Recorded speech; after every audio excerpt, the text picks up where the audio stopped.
Nikolas makes up absurd prices at the market and gets called out. Nicolas Ferreira, the biggest liar in Brazil, in numbers and in size, because he has millions of followers. And he tells lies to those millions of followers. So you can easily say he's the biggest liar in Brazil. And the biggest liar in Brazil made a video saying he went to the supermarket with 100 reais, couldn't buy anything, and so on, right? And then he showed the prices. I'm not going to show the video because it's endless nonsense. But anyway, he shows the prices: coffee, eggs, beans, and so on. So what did he do? Look at the coffee. Look at the price of the coffee that's showing there. 46 reais, 45.99. He more than doubled the price of the coffee, because the coffee he actually saw there at the supermarket was 28 reais. 20 and 26. No, 25 reais. 25 reais. He put 45.99. Liar, Nicolas. The white eggs, 30 reais for a carton of 20 eggs. No way. Do you know how much it really is? 9.90 at the reference supermarket there in BH.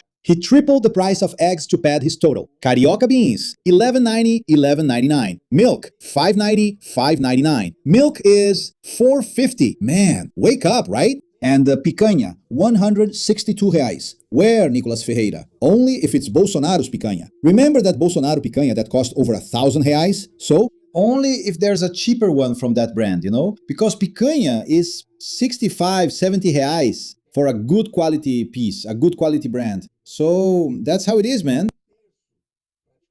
Practically for just over a third of the real price of picanha. So, Nicolas Ferreira lied. Ricardo, what a surprise! Nicolas Ferreira lied? Yeah, that's right, Nicolas Ferreira lied. As usual, right? But he was exposed like this on social media. Well, good, that's good. The channel O Desmascarando, which is a really cool channel here on YouTube as well, which I always follow, showed step by step how all the prices Nicolas put there were false, right? That's the problem, dealing with lies all the time. It's hard, it's complicated, right? Look, there are people here saying that picanha is 45. There are people saying a tray of eggs is 14.99 in Florianopolis. In Florianopolis, right? Over in BH, it's 9.90. If Nicolas is from BH, we use the price from there, right? There are people saying here, look, a 500-gram pack of coffee is 23 reais, the good kind, and he's listing it at 46. So he's messing with us. He's messing with us. But anyway, Claudio Luiz also sends a super chat. We exceeded the goal and we're going to double the goal. Let's go for it. Thank you, Claudio. Thanks for participating and for your contribution. Milk at 9 was with Bolsonaro. Yes, it even reached 10. Melita, traditional coffee, 24.99. That's it, 25 reais, right? So milk reached 10 reais. Now it's 4.50. Nicolas Ferreira telling lies as usual. And does Bolsonaro have a toothache? It's something different every time, right? It's the shoulder, it's the stabbing, it's I don't know what. Now it's the tooth. He has a problem with his tooth. He has to go to the dentist. Then he asked for authorization from Sandal, right? Xandão went there and authorized it. But here's the thing, Flavio Bolsonaro's wife is a dentist. So why did they ask for it? So he could be treated by Flavio's wife. But let's remember, Flavio is forbidden from seeing his father, from talking to his father. Why? Because he violated a precautionary measure. He disobeyed an order from Alexandre de Moraes and was punished with a 90-day suspension of visits. So he can't meet or talk to his father. If his wife meets her father-in-law, she will definitely pass messages, right? She might even. This is a way for Flavio to meet his father secretly. So Xandão said no. And to treat his tooth, since he needs it and all. There's a report from the dentist saying his tooth needs treatment. He will get treated, but not with Flavio Bolsonaro's wife, not with her, right? So Jair will have to choose another dentist to take care of his teeth. That's right. Carlos Silva, the 20 coup plotters are doing exactly what is expected of them. They are nothing but lackeys of the Famalicão family. I completely agree with you. And Ricardo, can you answer if it's true that Lulim is really a candidate for Sao Paulo? No, he's not a candidate. He won't be a candidate for anything. He's not even living in Brazil. Right? He's living in Spain. Of course, he can come back whenever he wants. And he said he'll come back if he's called to testify. But he lives in Spain, and he's not going to be a candidate for anything. In fact, I think there are certain legal barriers for him to be a candidate, especially because he's the son of the President of the Republic. In Juti, Mato Grosso do Sul, Lula has always won. Look, I lived in Campo Grande. I lived there for a while. I know it's a Bolsonaro supporting region, but I never got to know Juti, and I didn't know this interesting fact that Lula has always won there. That's cool, right? It's right in the heart of the Central West, a region that's very pro-Bolsonaro. And yet, there's a little place there where Lula has always won.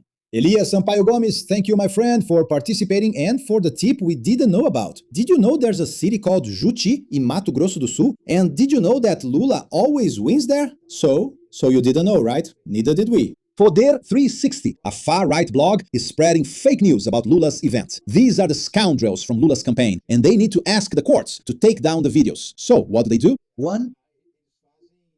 They take a photo or video when it's just starting, or after it's already over, when there are fewer people. And then they say, see, it was empty, look, there are few people. Why? Because the photo is from a moment that wasn't the peak. The peak is that photo I showed you, Lula. You saw Lula on stage, speaking. So, that's the peak moment, during Lula's speech. And you saw how crowded it was, right?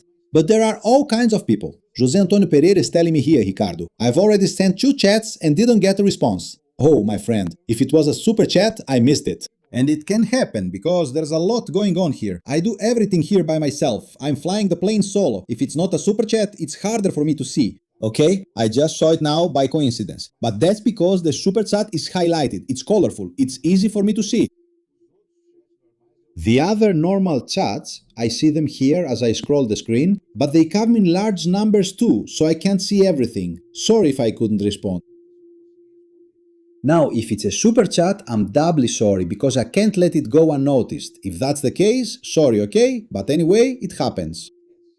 It happens especially in these environments where we work alone here, piloting the Explicador Geral ship. Alice Moreira, these guys don't go to the supermarket. They send a woman or a housemaid. They also buy a tray of eggs for RPE 9.90. That's right, RPE 9.90 at Supermercado BHA. Supermercado BHA, which is the largest supermarket chain in Minas Gerais, right? And it's where pretty much everyone shops, right? Because there are other chains there, but they're more upscale chains, you know? Supermarkets for rich people, you know? But BH isn't like that. It's the supermarket for the common people. So regular people go there and those are the prices. So even if he goes to a supermarket for rich people, it's not the price he mentioned there. So it's just pure trickery, really, from those people. Let's continue. Most women and young people will follow the election campaign exclusively on TV, according to the research. So this is the Quest survey, right? BTG Nexus. It's saying the following, that 51% will follow the official campaign broadcast exclusively on television. Among men, this percentage drops to 37%, according to the BTG Nexus survey record. Obtained exclusively by the blog, it's Miriam Leitão's blog. Look, there's Miriam Leitão there. So, here's the thing. From that, you can see how important radio and television electoral advertising will be. Most women, who make up the majority of the electorate, will watch the campaign ads exclusively on television. They won't be paying attention to ads on social media. They won't watch it on YouTube. They won't watch it anywhere else. They'll watch it on television. So, TV campaign ads are essential this year, really important, because that's where things will be decided. And if everything goes well, it will be decided in favor of Lula, right? Ingrid Sturmi, who's also always here with us. Thank you, Ingrid. Thanks for joining in. Anyway, look, good coffee in BH is 19 reais and 90 centavos, Antonio Feit is saying. Everything is expensive at the market. Where is the PT that doesn't let people who earn up to minimum wage go to the market? Everything is expensive where, my dear? Food inflation is going down, right? Just the other day, I showed a headline here about food inflation dropping. This month's inflation was 0.07%. 0.07%. In other words, it's less than 0.1%, right? Because 0.1 means 0.10. And inflation was 0.07, almost zero. And food prices dropped absurdly. The price of tomatoes fell by 20% this month in Brazil. The price of potatoes fell by 19%. And other foods that dropped absurdly. Eating at home became about 1.5% cheaper. So, that talk is nonsense. No.